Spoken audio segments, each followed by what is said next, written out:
করেন। নবীজি সাল্লাল্লাহু আলাইহি ওয়াসাল্লাম রাস্তা পরিবর্তন করে আবার উহুদের দিকে ছুটছেন। উহুদ নবীজির এবার হাঁটা দেখে উহুদ খুশি হয়ে গেছে। উহুদের চোখের পানি বন্ধ হয়ে গেছে গা।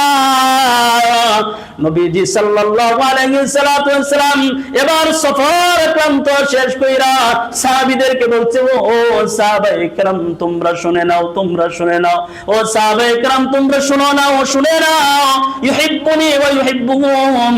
ওই যে উহুদ পাহাড় দেখতেছো, এই উহুদ পাহাড়কে আমি রাসূল ভালোবাসি, উহুদ পাহাড়ও আমি রাসূলকে ভালোবাসি। উহুদের ব্যাপারে বলছেন আমি উহুদকে ভালোবাসি, উহুদ আমাকে ভালোবাসে। এই কথাটা যদি আমাদের জন্য লাগা যাইতো, সাহাবায়ে কেরাম বলতো, আল্লাহর রাসূল যদি বলতো, ও সাহাবায়ে কেরাম আমি তোমাদেরকে বড় ভালোবাসি, আমি তোমাদের প্রতি সন্তুষ্ট এবং তোমরাও আমার প্রতি সন্তুষ্ট, এই বাক্যটা যদি আমার লাগা যাইতো আমি কতই না কল্যাণকর হয়ে যাইতাম। উহুদ পাহাড় নবীজির প্রেম প্রকাশ করেছে। আজকে এখনো উহুদ পাহাড় এখনো বিদ্যমান রয়ে গেছে।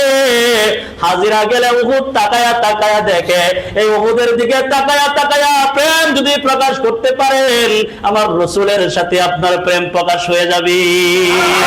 এই উহুদ তো এখনো দাঁড়ায় আছে। উহুদ রাসূলের মুহাব্বত জারি করতে যাইয়া উহুদ দামি হয়ে গেছেন। আল্লাহু আকবার বলেন। উহুদ দামি হয়ে গেছে, উহুদের প্রেম প্রকাশ করেছে।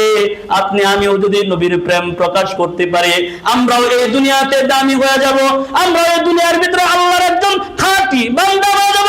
দুনিয়াতে আল্লাহর আসল রাসূলের একজন খাঁটি আশিক হয়ে যেতে পারবো। এজন্য নবীর প্রেম প্রকাশ করা। নবীর প্রেম কেমনে প্রকাশ করবেন? এখন তো নবী নাই, সুবহানাল্লাহ বলেন। এখন তো নবী নাই, কিন্তু নবীর প্রেম কেমনে প্রকাশ করবেন? এখন কোন নবী নাই, কিন্তু আল্লাহর নবীর প্রেম প্রকাশ করার মাধ্যম এখন আছে। এখন যদি কেউ আমার নবীকে গালি দেয়, আমার নবীকে কেউ নিয়ে কোনো চিরা নিয়ে কথা বলে, আমার নবীর গায়ে এমন কিছু কথা বইলা দেয় যে আমি উম্মত হিসাবে আমার গায়েও লেগে যায়। আর এখন তো বর্তমান কাদিয়ানি পর্যন্ত লেগে গেছে। কথা কোন ঠিক নেবে? এখন তো কাদিয়ানিও লেগে গেছে। তারাও বলে আমরাও তো কই আশিক, আমরা হইলাম শেষ নবী, সে দাবি করে কাদিয়ানি, সেও নবী দাবি করে। আবার কিছু তো মুসলমানের সন্তান আছে, এরাও আমার নবীকে নিয়ে গালাগালি করে কি করে না?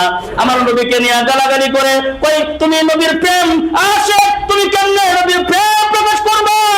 কেউ যদি শুনো যে দেখো নবীকে কেউ আক্রমণ করেছে, নবুয়তের উপর আক্রমণ করছে, আমার নবীকে গালি দিছে, নিজের বাড়ির প্রেম মহব্বত ছাড়া, নিজের সন্তানের মহব্বত ছাড়া, নিজের বিবির মহব্বত ছাড়া, নিজের মা বাবার মহব্বত ছাড়া, সাথে সাথে গিয়া যে আমার নবীর উপরে আক্রমণাত্মক কথা বলেছে, আমার নবীকে খারাপ মন্তব্য করেছে, একজন খাঁটি আশিকের অবস্থাতে এমন হইব, প্রেম প্রকাশটা এরকম হইব যে তলোয়ারটা লইয়া কোনো কথা নয়, তুই নবীরে কেন গালি দিছস এটাও কোনো কথা নয়, সাদা সুজি তার কল্লাটার মধ্যে একটা কূপ দিয়া জমিনে আলাদা করে ফলানির নাম আশিকে রাসূল। তাহলে নবীর প্রেম প্রকাশ এইভাবে করা। নাম্বার 2, নবীর প্রেম প্রকাশ করা নবীর সুন্নতের মাধ্যমে। আল্লাহু আকবার বলেন। নবীর প্রেম প্রকাশ করা সুন্নতের মাধ্যমে। দাড়ি রাখলে কত সুন্দর দেখা যায়। দাড়িবিহীন চেহারাটাও আয়নার মধ্যে দেখবেন, দাড়িওয়ালা চেহারাটাও দেখবেন। যদি বলেন দাড়িওয়ালা চেহারার চাইতে দাড়ি কাটা চেহারা সুন্দর হয়, তাহলে আমি আর কোনোদিন ওয়াজ করতাম না। দাড়িওয়ালা চেহারা সুন্দর নাকি দাড়িবিহীন চেহারা সুন্দর? দাড়িওয়ালা চেহারা বড় সুন্দর। একজন ক্রিকেটার দেখছেন, হ্যাঁ, একজন ক্রিকেটার দেখছেন যে ওর চেহারা দাড়িবিহীন কত খারাপ দেখা গেছে, কিন্তু যখন সে দাড়ি রেখে দিছে, মাশাআল্লাহ, যেন চেহারা থেকে নূর বের হইতেছে। আল্লাহু আকবার বলেন। আল্লাহ তাআলা তো আমাদেরকে এটা দান করছেন পুরুষত্ব বোঝানোর জন্য।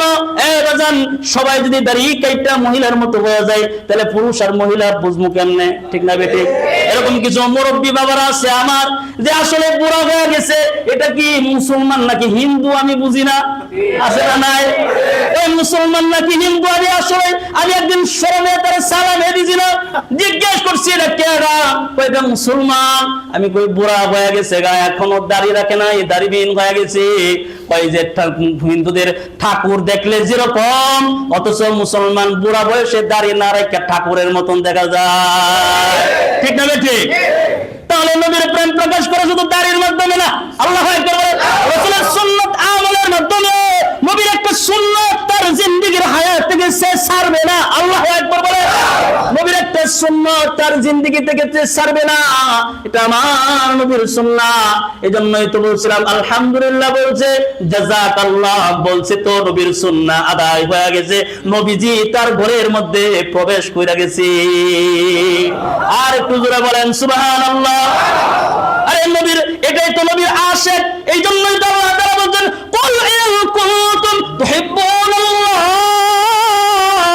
ফাত্তাবিউনি ইউহিব্বুকুমুল্লাহ ওয়া ইয়াগফির লাকুম যুনুবাকুম ওয়াল্লাহু গফুরুর রহিম। আল্লাহ তাআলা বলেন, কুল ইন কুনতুম তুহিব্বুনাল্লাহ, ও দোস্ত আমার, তাদেরকে তোমার উম্মতদেরকে বলে দাও, তারা যদি আমাকে ভালোবাসতে চায় সে যেন তোমার আনুগত্য করে। সুবহানাল্লাহ। আমাকে যদি ভালোবাসতে চায় তোমার উম্মতদেরকে বলে দাও, তারা যেন তোমার আনুগত্য করে। আর তোমার আনুগত্য যদি কেউ করে, ইউহিব্বুকুমুল্লাহ, আমি আল্লাহ তারে ভালোবাসা শুরু কইরা দিই। আরে নবী উম্মতের দল, আশিকের দল। আমি বলবো নবীর প্রেম প্রকাশ করা, আল্লাহর রাজামন্দি, নবীকে সন্তুষ্ট করলে আল্লাহ সন্তুষ্ট হয়ে যায়। আল্লাহু আকবার বলেন। নবীকে কেউ যদি মহব্বত করে অর্জন করে, আল্লাহ পাওয়া যায়। সুবহানাল্লাহ, আল্লাহ পাওয়া যায়। এজন্য বলে আমাকে ভালোবাসার পরে যার ভালোবাসা, ওইটা হলো তোমার রাসূলের ভালোবাসা। সুবহানাল্লাহ। কারণ আমি আল্লাহ তোমারে যেটুকুন ভালোবাসি, আমার পরে আমার রাসূল তোমাদেরকে সেরকম ভালোবাসে।